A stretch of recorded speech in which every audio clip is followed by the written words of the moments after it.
मधुबनी जिले के जयनगर के सिंचाई विभाग के निरीक्षण भवन में कांग्रेस पार्टी के पूर्व केंद्रीय मंत्री डॉक्टर शकील अहमद ने प्रेस कॉन्फ्रेंस में कही। उन्होंने कहा कि भाजपा जनता के हितों की बात नहीं करके सिर्फ भावनात्मक भाषण देना जानते हैं। देश के विभिन्न राज्यों में हुई विधानसभा चुनाव में भाजपा हारी है। भाजपा सरकार में 45 वर्षों में सबसे अधिक बेरोजगारी हुई है। 14 वर्षों में किसानों की आय सबसे कम हुई है।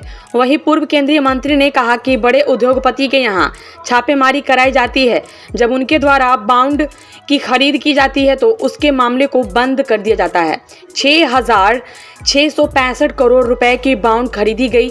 300 करोड़ रुपए से बॉन्ड को ऐसी कंपनियों द्वारा खरीदा गया जिसके यहाँ किसी न किसी रूप में छापेमारी कराई गई। ऐसे मामलों को माननीय सर्वोच्च न्यायालय ने संज्ञान में लिया है। रक्षा मंत्री का दावा करना सही नहीं है। नोटबंदी इस देश के लिए सबसे बड़ा भ्रष्टाचार है। में परसों 3 तारीख को मीटिंग है। आपके जरिए हम लोगों से अपील भी करेंगे कि कांग्रेस के भी लोग रहेंगे, तेजस्वी जी रहेंगे, आरजेडी के लालू जी रहेंगे, सब लोग रहेंगे, हमारे गठबंधन के सीपीएम के माले के सभी लोग रहेंगे। ज्वाइंट रैली है, उसके बाद हम समझते हैं कि सीटों का फैसला होगा। जहां तक मेरा व्यक्तिगत मामला है, मैं 16 अप्रैल 2023 को ही घोषणा कर चुका कि मैं लोकसभा या विधानसभा का चुनाव अब जीवन में नहीं लड़ूंगा। उस फैसले पर मैं अभी भी कायम हूँ कि मैं, लेकिन हम चाहते हैं कि हमारी पार्टी को मिले। हम कांग्रेसी हैं, हमारी पार्टी नहीं तो गठबंधन का कोई भी उम्मीदवार आएगा तो हम लोगों से जो हो सकेगा हम लोग मिलकर करेंगे। आला कमान का अगर निर्णय हो आपके पास, यहाँ लड़ने वाले किसी के बगैर किसी का काम रुका है, दुनिया में चलता रहता है। मेरा व्यक्तिगत फैसला है। 24 में महागठबंधन का क्या रोल रहेगा, कितने सीटें आएंगे? देखिए, ये तो कोई भविष्यवाणी या भविष्य वक्ता हम लोग नहीं है, लेकिन जो समाज में मोदी जी की सरकार के लिए और उनके परफॉर्मेंस के जो लोगों में आक्रोश है, जो महंगाई की वजह से लोगों को आक्रोश है, जो बेरोजगारी, हमारे नौजवान बेरोजगार हैं, अभी किसान का आंदोलन चल रहा है। मोदी जी ने वादा किया था कि एमएसपी हम देंगे, मिनिमम सपोर्ट प्राइस जिसको कहते हैं। स्वामीनाथन जी को वो भारत रत्न अवार्ड दिया, जिनका वो रिकमेंडेशन है, उनको तो भारत रत्न दे दिया, लेकिन उनका रिकमेंडेशन है कि किसानों को एमएसपी दीजिए, वो देने को तैयार नहीं है। इसलिए किसान कहा था कि 2022 तक किसानों की आमदनी दुगुनी हो जाएगी। आप सब हम लोग किसान समाज के हैं, क्या किसानों की आमदनी दुगुनी हुई? बल्कि घट गई पहले से। कहा था कि भारत के हर व्यक्ति के सर पे छत रहेगी, यानी उनको मकान दे दिया जाएगा। आप बता दीजिए, आप हम सब इसी समाज में रहते हैं। 2 करोड़ लोगों को रोजगार देंगे, ये बात थी। रोजगार घट रहा है, रोजगार इस देश में बढ़ नहीं रहा है। तो इसलिए लोगों में नाराजगी है, निराशा है।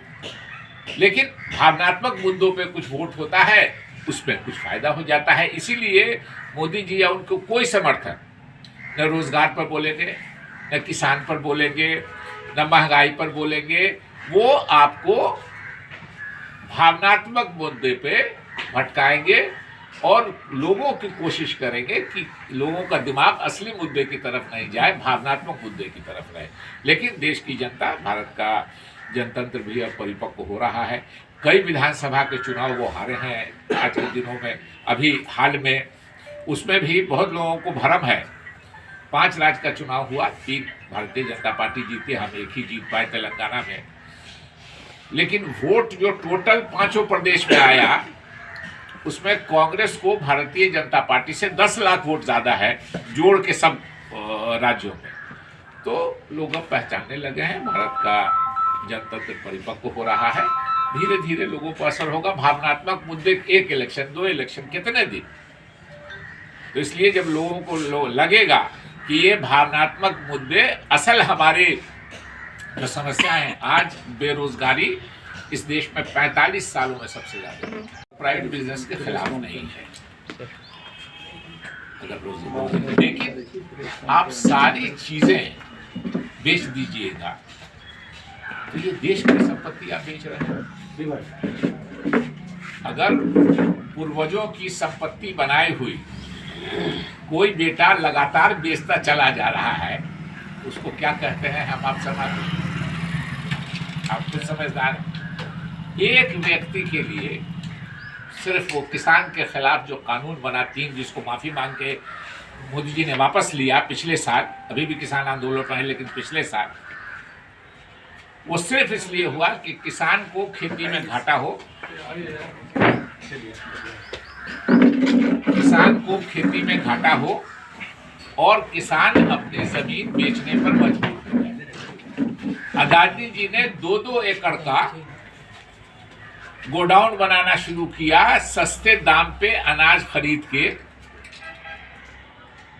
और महंगे समय में बेचेंगे। एमएसपी सरकार पर यही दबाव है। मोदी सरकार एमएसपी क्यों नहीं दे रही है? कि उनका दबाव है कि एमएसपी हो जाएगी तो एक रेट मिलने लगेगा।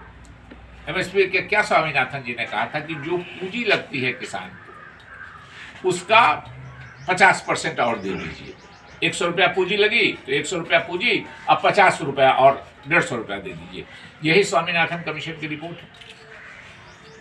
तो उस पर चर्चा नहीं करके सारा का सारा है कि एक अदानी रेल चल रही,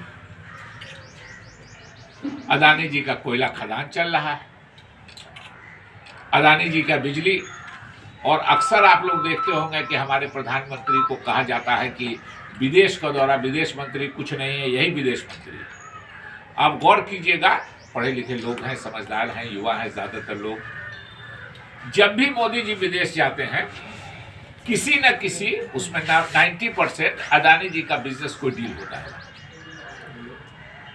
व्यक्तिगत भारतीय के हैसियत से भी आप लोग चेक कर लीजिएगा, असेस कर लीजिएगा, देख लीजिएगा, 90% जगहों पे वो गए हैं और वहां बड़े बिजनेसमैन का डील हुआ। इसलिए ये बातें आपके थ्रू जनता को मालूम होनी चाहिए, जनता फैसला करेगी किसको क्या की गई थी। गरीब तो देखा होगा कि लाइन में हमारे 46 बैंक कर्मी को किसी को सेरेब्रल हेमोरेज हुआ, किसी को हार्ट अटैक हुआ।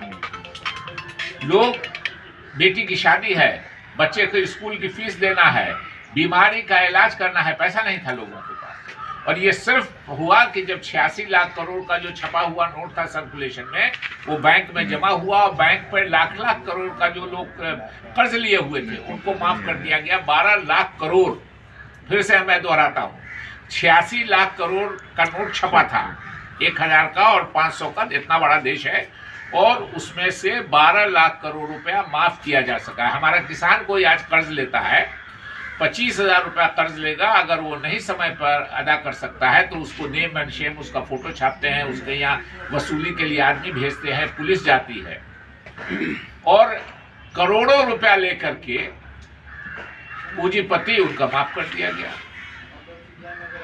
तो इसलिए इस बात को देश की जनता को जानना चाहिए कि एक कहावत है, हम लोग मोदी सरकार के बारे में हमेशा कहते हैं कि हम लोग पढ़ते थे किसी की जनता के द्वारा, जनता के लिए, जनता के जरिए, वो वही है, ये पूंजीपतियों की सरकार है, पूंजीपतियों के लिए है, उनके द्वारा ही बनाई हुई सरकार, उन्होंने ही बनाया।